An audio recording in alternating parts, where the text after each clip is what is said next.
All right, game week. It's exciting, but it's a total gear shift in terms of the mental intensity, the preparation required, the urgency, staff and players.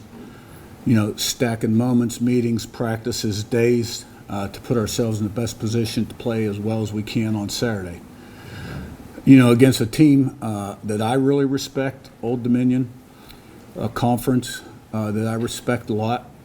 Obviously, we've talked about the history of the Sun Belt teams, current members of the Sun Belt, and the Blue Bloods that they have defeated. You know, it's a who's who in the top 15. And, you know, last year, Old Dominion opened the season at South Carolina. Final score is 23-19. South Carolina beat them by 4. It's a hard place to play. I know that from being at Alabama.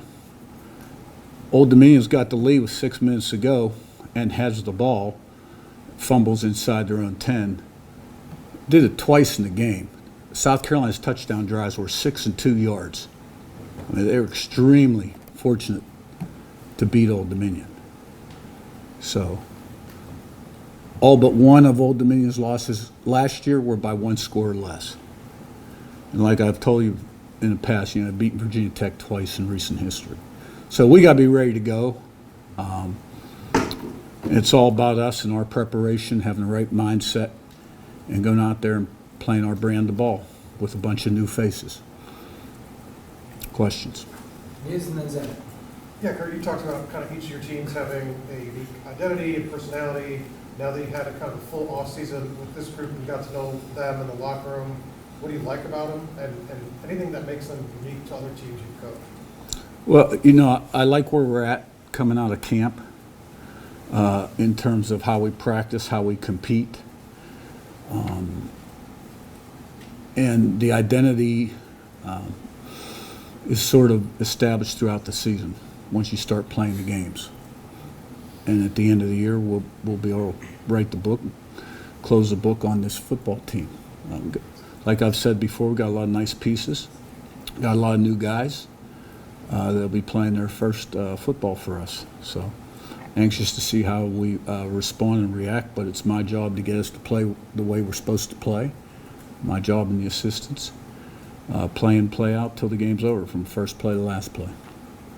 Zach on your left and Seth. Curt, I guess sort of a double barrel question on just the health of your team. Do you feel good about where you are going into week one health-wise? And do you feel like you also had what you needed health-wise through fall camp to get healthy competition?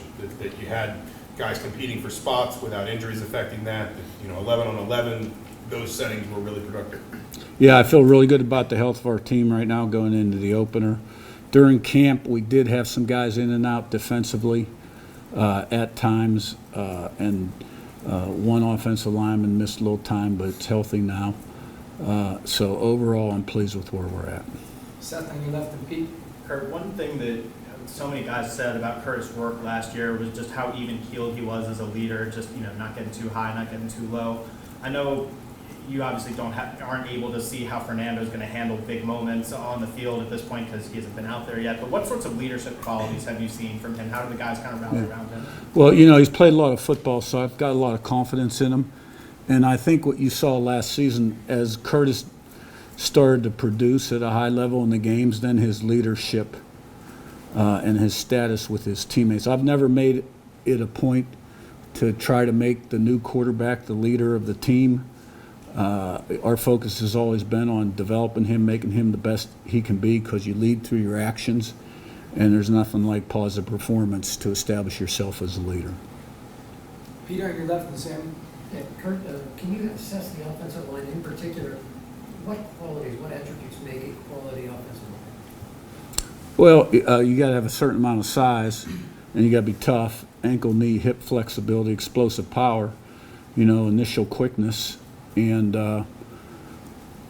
you know, the ability to stay healthy really helps. And the smarter you are, the better, because there's a lot of variables up front and multiples. A lot of things happen where you got to make quick adjustments.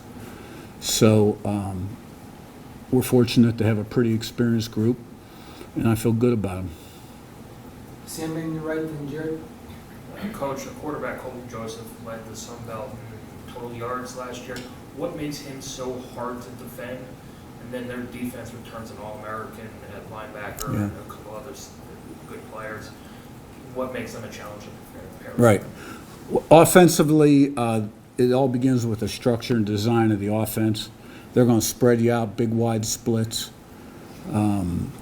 force you to defend the whole field, and, with the box count and the advanced throws and get the run game going. They've always been high in the conference in rushing, and they do a really nice job. The quarterback can beat you with his legs and his arm.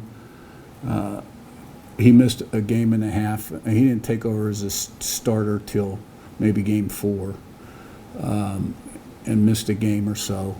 Him and the backup together rushed for about 900, and threw for about 2,000.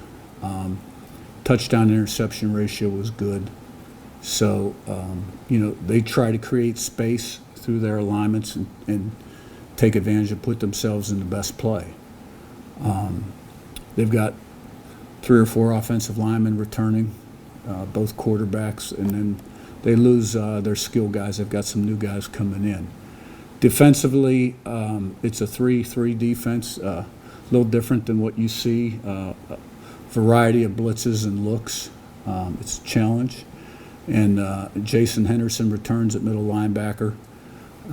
He got hurt last season early in the year, redshirted, had 170 tackles in 2023. I think he led the country in tackles. Jarrett and then Jim. In terms of game day operation with the assistants, you expected to be the same last year with Coach Shanahan and Booth and then Haynes on the field, and then Coach Whitmer. Is he going to kind of take on the same responsibilities as Tino had last year? Yep. Jim and Zach B. Coach, last year over this year, what did you learn about going into, I know you've been doing this for a long time, but game preparation, game 1, for getting this team in order, anything different than you've done year over year? Not really. I mean, I think the core methods are about the same. It's just the sense of urgency during game week is so much different. They're all excited to play, and now we've got to put the proper preparation in and understand that while they're excited to play, the game's going to be hard. I expect a very tough challenge from Old Dominion, and we're going to have to play really well from the first play to the last play. And we'll learn a lot about our team in game 1 like we did last season. Zach B in front, then Joe.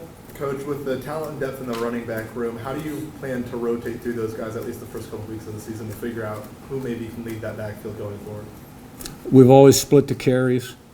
Right now the top 3 backs are Hemby, Black, and Beebe, and I expect them all to carry the ball Saturday.